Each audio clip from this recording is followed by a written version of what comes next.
제가 저희 아내한테 물어봤어요. 그래도 남편이 입시 컨설턴트인데 뭐 궁금한 거 없냐. 그랬더니 뭐 별 망설임 없이 바로 물어보더라고요. 그래서 우리 애 대학 갈 수 있어요? 이렇게. 저희 아들이 초등학교 6학년이거든요. 근데 벌써 대학 갈 수 있냐라고 물어보더라고요. 생각해보면 당연한 거죠. 많은 부모님들이 똑같은 질문을 갖고 계실 것 같아요. 그래서 결국 우리 애는 어느 정도 대학을 갈 수 있습니까?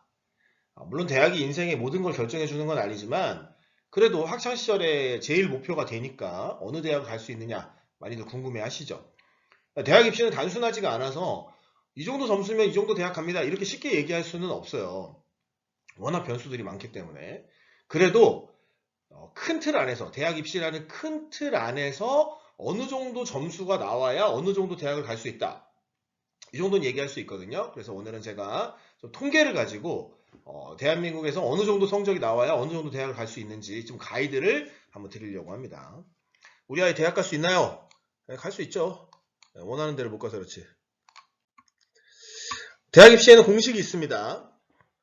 입시 인원, 그러니까 그 해에 입시에 참여하는 전체 인원과 자기가 가고 싶은 원하는 대학까지의 누적 등급.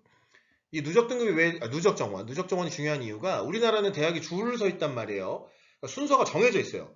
1등 서울대, 뭐 카이스트나 포항공대 이런 데 있다고 해도 좀 그런 데 특별하니까 실제로는 서울대가 1등, 연세대 고려대, 뭐 엎치락뒤치락 하지만 2, 3등. 그 다음에 서울 상위권 대학들이 쫙 있어요. 뭐 그 안에서도 세부적으로 순서를 매길 수는 있지만 보통 이제 큰 점수 차가 많이 나지 않기 때문에 상위 15개 대학 정도를 얘기를 하고요. 그 다음에 이제 서울 전체를 통틀어서 인서울, 그리고 이제 그래도 경기권에 있는 대학 많이 가고 싶어 하니까 인경기까지. 그리고 지방으로 내려가면 이제 국립대를 좀 선호하시죠. 그래서 지방 거점 국립대라고 해서 지거국이라고도 부르는데 국립대는 사실 지방 거점 국립대만 있는 거 아니에요. 그 외에도 엄청 많습니다. 국립대를 선호하는 이유는 학비가 싸기 때문이죠. 그래서 이렇게 나눴을 때 어느 정도 인원을 뽑는지 한번 볼게요. 스카이. 서울대, 연세대, 고려대를 합쳐서 스카이라고 부르는데 서울대가 한 3,000명 정도 뽑습니다. 그리고 연세대, 고려대도 마찬가지예요. 한 3,000에서 4,000명 사이를 뽑는데 그래서 세 학교를 합치면 한 10,000명 정도 돼요. 전체 학생 중에 10,000명 정도가 스카이를 갈 수 있습니다. 고려대, 연세대는 뭐 순서는 큰 의미 없어요. 기억, 니은, 가나다 순으로 쓴 겁니다. 상위 15개 대학 역시 가나다 순으로 쓴 거예요. 싸우시면 안 돼요. 각각 이제 선발 인원이 뭐 좀 편차가 있긴 하지만 보통 한 2,000에서 많게는 한 3,000, 4,000까지도 뽑는데 경희대 같은 경우 엄청 많죠. 4,800명이나 뽑네. 그래서 그 대학들의 입학 정원을 쭉 누적해 보면 상위 15개 대학까지를 한 4만 5천 명 정도로 볼 수 있어요. 인서울로 확장하면 한 7만 명, 그다음에 한 10만 명, 뭐 이렇게 쭉 늘어나는데 이게 이제 해마다 뽑는 입학 정원입니다. 현재 대학 입학 정원은 좀 줄어들고 있는 추세인데 그래도 상위권 대학은 거의 유지가 되고 있어요. 전체 대학 입학 인원이 줄어드는 이유는 좀 지방에 있는 몇몇 대학들이 소멸하고 있기 때문이에요. 그 다음 입시에 실제로 참여하는 인원 숫자도 한번 볼게요. 지금 고등학생님 부모님들이 이런 거 많이 보시긴 하겠지만 좀 초등학생이나 중학생 부모님들도 궁금해 하실 수 있을 것 같아서 제가 연도별로 다 뽑아왔어요. 이거 찾느라 힘들었습니다. 통계청에도 자료가 잘 안 나오더라고요. 현재 대학교 1학년인 2004년생부터 작년에 태어났던 2022년생, 지금 한 살이죠. 애들까지 전체 출생 인원을 다 뽑아봤어요. 이렇게 쭉. 얘들이 이제 수능을 볼 테니까. 현역 입시 예상 인원은 90%로 잡았는데 실제로 입시 예상 인원은 70% 정도로 보는 게 보통 이제 입시하는 사람들의 일반적인 관점인데 어차피 성적은 나머지 30%도 나온단 말이에요. 그래서 이제 성적을 기준으로 할 때는 이제 90% 정도로 잡습니다.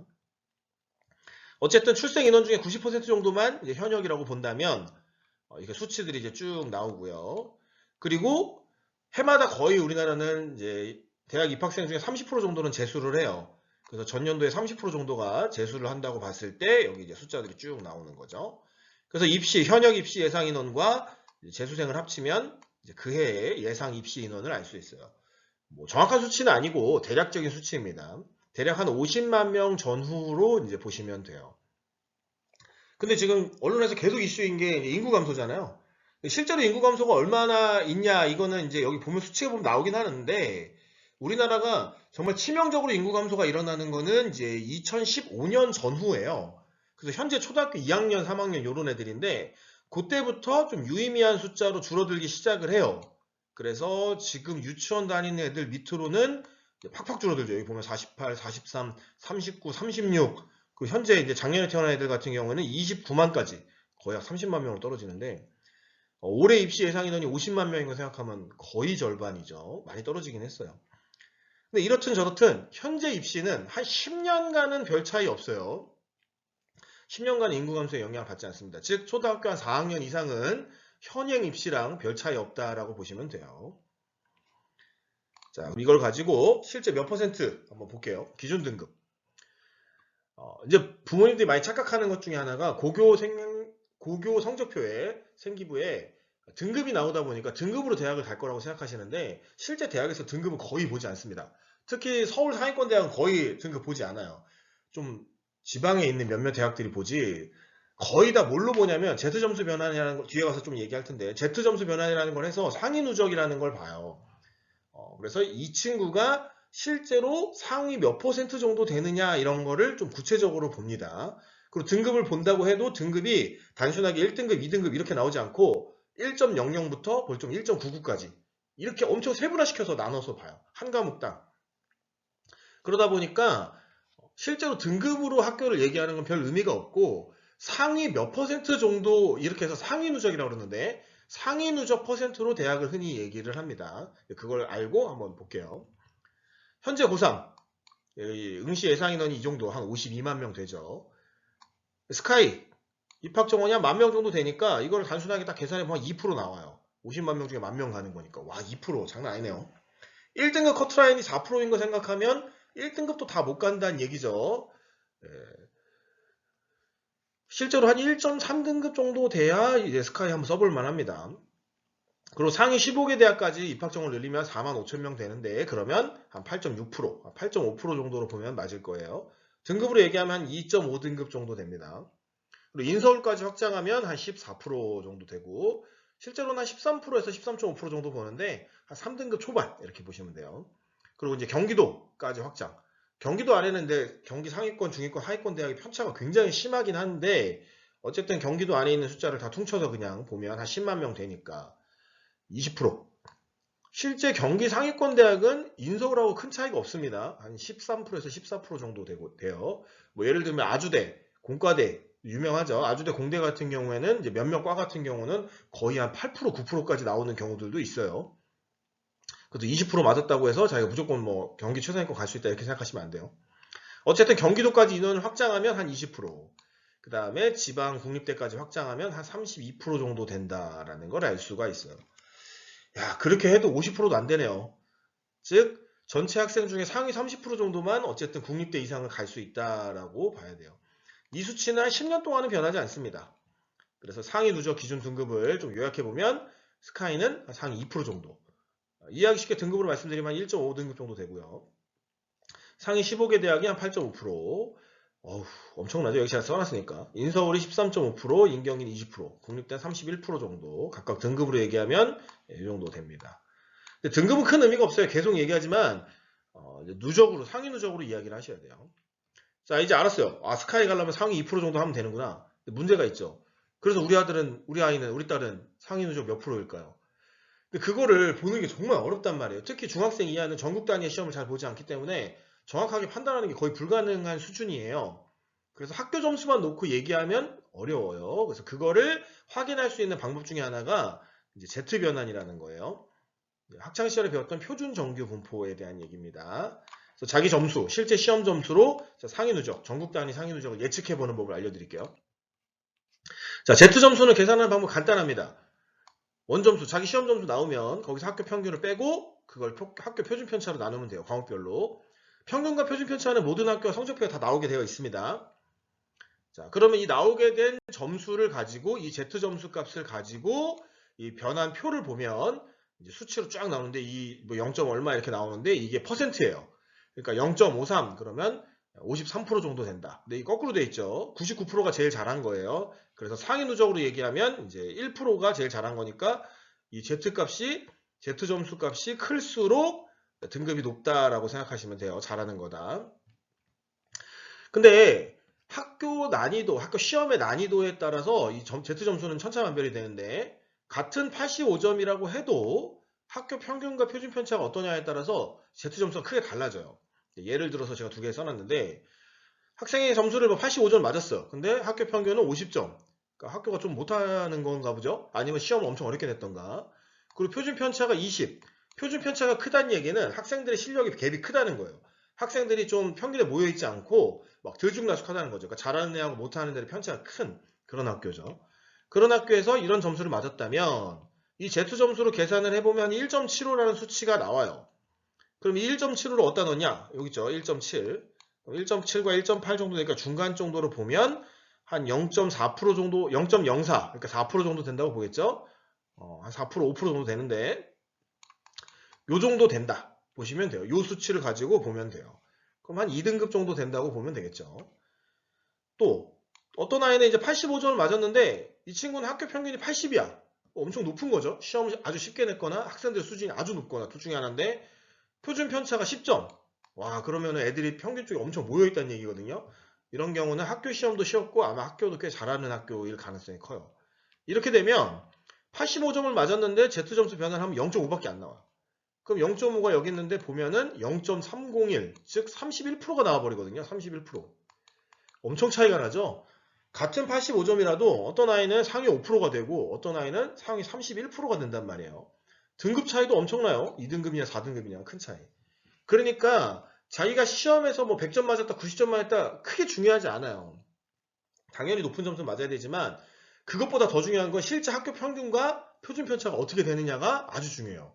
그래서 고등학교 가면 학교 선생님들이 시험 난이도를 어떻게 내느냐에 따라서 그 학교 학생들의 대학 입시가 아주 그냥 천차만별로 바뀌는 경우들이 꽤 허다해요. 그래서 선생님들한테 난이도를 좀 일정하게 내달라고 계속 요구를 해야 되죠. 자, 학교 시험이 쉬우면 좋을 것 같아도 평균이 높아지기 때문에 별로 좋지 않습니다. 평균이 높아지면 자기가 아무리 높은 원점수를 맞아도 이 차가 크지 않겠죠. 그래서 결국 Z점수를 높게 받을 수가 없어요. 그러니까 평균이 높으면 좋은 게 아닙니다. 그러니까 쉬운 시험이 좋은 게 아닌 거죠. 그리고 학교 실력이 비슷하면 표준 편차가 낮아지는데 이 표준 편차가 낮으면 당연히 이 전체 값은 커져요. 그러니까 학생들의 실력이 고른 학교가 Z점수를 받기가 유리해요. 그래서 좀 뭐하지만 특목고나 이런 데를 가려고 하는 거예요. 특목고나 좀 이제 비평준화 지역의 상위권 학교들은 이 표준 편차 굉장히 작아요. 아이들이 다 몰려 있거든요. 평균은 뭐 학교 선생님 시험 난이도에 따라 달라지니까 평균은 좀 차이가 있어도 표준 편차는 거의 작은 경우들이 많습니다. 그러니까 좀 공부 못하는 학교 가서 성적 따야지라고 생각하는 건 좀 바보 같은 생각이에요. 그럼 최종 베스트는 뭐냐? 학교 시험의 수준은 어렵고 학생들의 수준이 비슷하면 그러니까 학교는 좀 죄송해요. 학교 시험의 수준은 어려워. 그리고 그럼 당연히 평균이 낮아지겠죠. 그리고 학생들의 수준이 비슷해. 그럼 표준 편차도 작아지니까 이럴 때 고득점을 받으면 가장 높은 Z점수를 받을 수가 있습니다.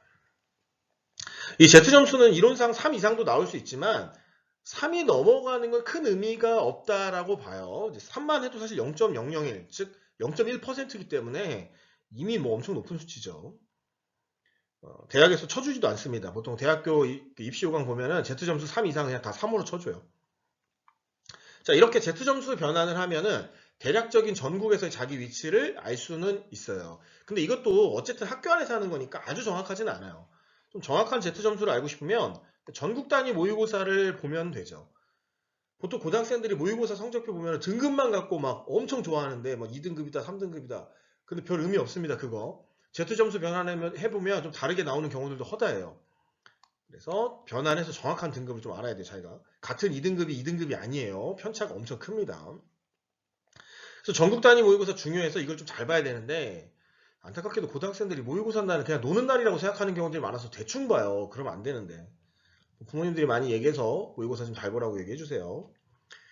그다음 모의고사를 보지 않는 중학생들, 전국 단위 시험을 잘 보지 않는 중학생들은 그나마 좀 대형 학원에 가서 시험을 보면 레벨 테스트 같은 걸 보면 대략적인 위치를 알 수 있죠. 거기 선생님들이 좀 이제 노하우들이 많다 보니까 이 정도 실력이면 전국에서 어느 정도 됩니다라는 얘기를 해주실 거예요. 그걸 들으면 좀 대략적으로 알 수 있겠죠. 그리고 대한민국은 이제 평준화, 비평준화 학교가 나눠져 있는데 고등학교들이 이 평준화 지역하고 비평준화 지역 천차만별이에요. 제가 지금 활동하고 있는 동탄 지역은 비평준화인데 1등 학교랑 꼴찌 학교는 완전 그냥 다른 나라 수준이에요, 지금. 그래서 그런 데서 다니는 학교 학생들은 이제 학교 성적을 보고 알기가 어렵겠죠. 자, 이걸 보면 이제 대략적인 자기 위치를 알 수가 있겠죠. 그러면 이걸 가지고 앞에서 보여드렸던 이제 상위 누적하고 비교해가지고 어느 정도 대학을 갈 수 있다라는 가이드를 잡으실 수 있을 거예요. 제가 요약은 블로그에다 올려놓을게요. 자, 그러면은 그 앞에서 얘기했던 상위 누적 등급과 자신의 전국 단위 위치를 대충 알았으면 이제 어느 정도 대학을 갈 수 있다라는 게 그림이 그려질 텐데 거기에 꼭 맞춰서 가냐? 네, 그렇진 않아요. 대학교 입시는 정말 변수가 많습니다. 특히 이제 지금 수시 정시로 나눠져 있고 수시 같은 경우는 학생부 교과 종합 크게 둘로 나누고 이제 특기자까지 세 개인데 그 중에서 학생부 종합전형. 학생부 종합전형이 전체 대학 입시의 50% 정도를 뽑는데 학생부 종합전형은 정말 뭘 보는지 알 수가 없어요. 왜냐면 교과, 비교과 나눠져 있으니까 교과는 내신 성적 보겠다는 건데 교과의 비중은 점점 떨어지고 있고 비교과의 비중이 점점 올라가고 있거든요. 그래서 생기부가 특히 학생부라고 부르는 이제 뭐 생기부, 학생부 이렇게 여러 가지 부르는데 학교생활 기록부가 너무너무 중요해졌어요. 그 안에 써져 있는 내용으로 대학을 간다는 거예요. 물론 어느 정도 성적은 기반하고요. 근데 그 내용은 선생님이 어떻게 써주냐, 또 학생이 어떻게 준비했느냐에 따라서 천차만별이거든요. 그래서 그걸 가지고 자기가 부족한 성적을 어느 정도 메꿀 수 있어요. 그렇게 하면 중위권 대학 같은 경우 중상위권 대학은 10% 정도는 쉽게 뒤질 수 있습니다. 이게 서울 상위권 대학도 마찬가지예요. 그럼 앞에서 얘기했던 거대로라면 서울 상위권 대학 8% 정도라고 했는데 그러면 15% 정도 학생이면 8% 대학 못 가는 게 정상인데 실제로 보면 한 20%까지 합격하는 사례들도 꽤 있어요.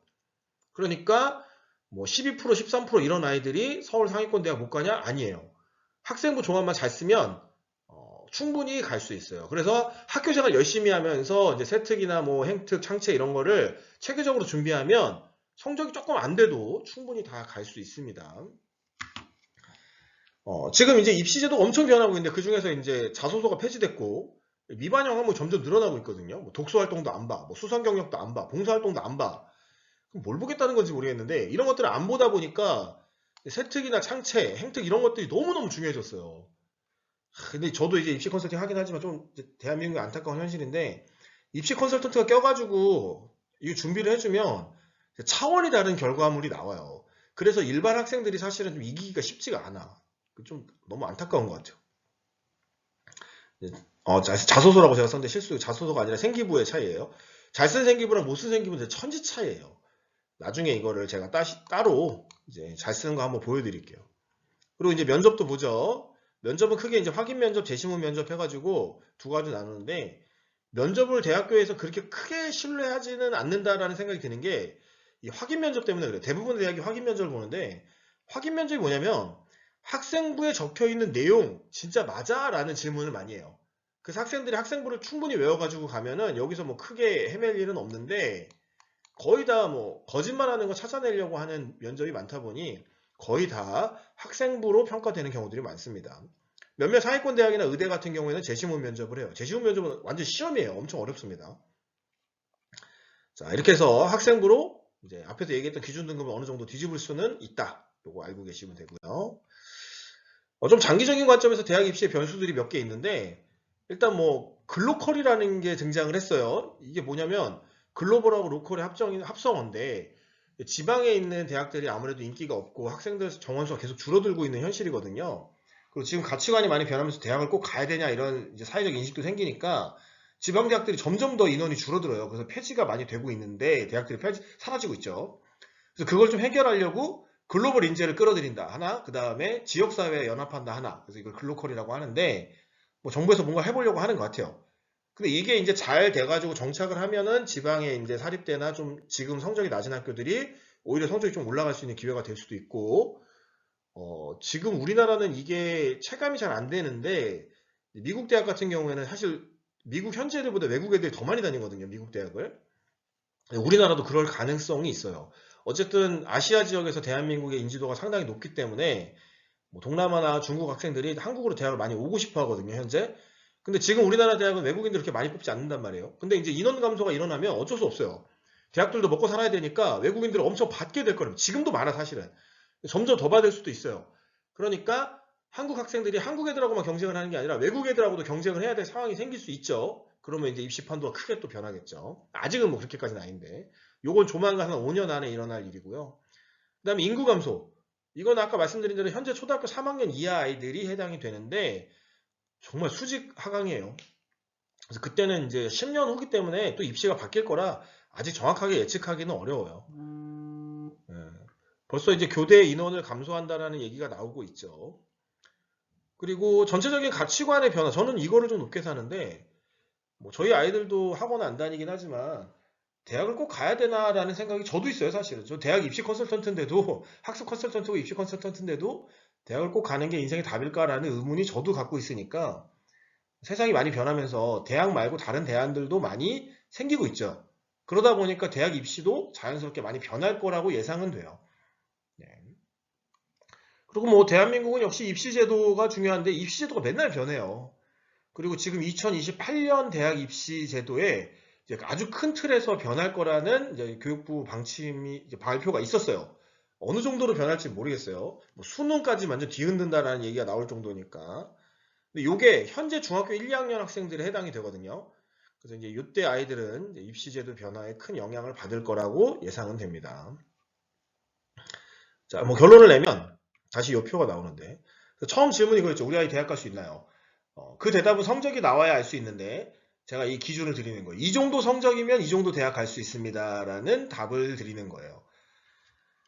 그래서 우리 아이가 전국 단위로 이 정도 상위 누적 이 정도 퍼센트, 몇 퍼센트, 한 5%다, 10%다, 뭐 20%다, 이 정도 된다고 보면, 이 정도 대학은 갈 수 있겠구나라는 이걸 보면서 어느 정도 예측해 보시길 바랄게요. 제가 말이 빨라가지고 이걸 못 알아들으셨을 수도 있는데, 좀 간단하게 요약해서 블로그랑 인스타에도 올리도록 하겠습니다. 네, 감사합니다.